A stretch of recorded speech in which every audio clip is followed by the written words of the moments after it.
আসসালামু আলাইকুম। আমরা নিশ্চয় জানি বাংলাদেশ আনসার ব্যাটালিয়নের ২৬তম ব্যাচের যে নিয়োগ বিজ্ঞপ্তি, এটাতে যে আবেদনের তারিখ এটা কিন্তু ইতিমধ্যেই শেষ হয়েছে। তো আপনারা অনেকেই আছেন বাংলাদেশ আনসার ব্যাটালিয়নে আবেদন করেছেন। তো যারা আবেদন করেছেন তারা জানতে চান যে বাংলাদেশ আনসার ব্যাটালিয়নের মাঠ কবে শুরু হবে, এবং আরেকটি বিষয় আপনারা জানতে চেয়েছেন বাংলাদেশ আনসার ব্যাটালিয়নের মাঠ কোথায় অনুষ্ঠিত হবে। তো এই বিষয়গুলো যারা জানতে চেয়েছেন, আশা করি আজকের ভিডিওর মাধ্যমে আমি আপনাদেরকে এই দুইটি বিষয় ক্লিয়ার করে দেব। আনসার ব্যাটালিয়নের মাঠ কোথায় কবে অনুষ্ঠিত হবে, তো অবশ্যই সম্পূর্ণ ভিডিওটি দেখবেন।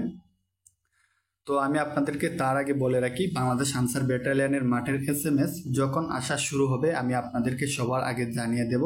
তো অবশ্যই সবার আগে মাঠের তারিখ ও ঠিকানা জানতে অবশ্যই আমার চ্যানেলটি সাবস্ক্রাইব করে রাখবেন। তো আমরা প্রথমে জানবো বাংলাদেশ আনসার ব্যাটালিয়নের মাঠ কোথায় অনুষ্ঠিত হয়। তো বাংলাদেশ আনসার ব্যাটালিয়নে আপনারা সারা বাংলাদেশের বিভিন্ন জেলা থেকে আবেদন করেছেন। তো আপনারা যে জেলা থেকে আবেদন করেন না কেন, আপনাদের মাঠ একটি মাঠে অনুষ্ঠিত হবে, অর্থাৎ সেটি হলো ঢাকা গাজীপুর সখীপুর যে আনসারের কেন্দ্রীয় মাঠ রয়েছে, সেই মাঠেই কিন্তু আপনাদের মাঠ অনুষ্ঠিত হবে।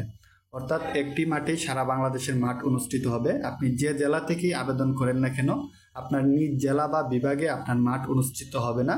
আপনার মাঠটি অনুষ্ঠিত হবে আনসার ব্যাটালিয়নের যে মাঠ রয়েছে গাজীপুর সখীপুর, সেখানেই মাঠ অনুষ্ঠিত হবে। তো আশা করি প্রথম প্রশ্নের উত্তরটি আপনারা পেয়েছেন। তারপর যে প্রশ্নটি হলো মাঠ কবে অনুষ্ঠিত হবে। তো আমরা এমনি নর্মালি দেখি যে আনসার ব্যাটালিয়নে আবেদনের ১.৫ থেকে ২ মাস পরে, অর্থাৎ আবেদনের তারিখ শেষ হওয়ার ১.৫ থেকে ২ মাস পরে কিন্তু মাঠ অনুষ্ঠিত হয়ে যায়। তো সেক্ষেত্রে আমরা আশা করছি আর ১ মাস পর আপনাদের মাঠ অনুষ্ঠিত হয়ে যাবে, অর্থাৎ কুরবানি ঈদের আগে আপনাদের অনেক জেলার মাঠ অনুষ্ঠিত হয়ে যাবে। তো এখানে সারা বাংলাদেশের মাঠ অনুষ্ঠিত হয় না, পর্যায়ক্রমে ৪-৫টি জেলা করে SMS এর মাধ্যমে ডাকা হয়। তো আশা করছি ১ থেকে ১.৫ মাসের মধ্যে আপনারা আপনাদের SMSটি পেয়ে যাবেন। আর যখনই পর্যায়ক্রমে বিভিন্ন জেলার নাম ঘোষণা করা হবে আমি আপনাদেরকে ভিডিওর মাধ্যমে জানিয়ে দেব।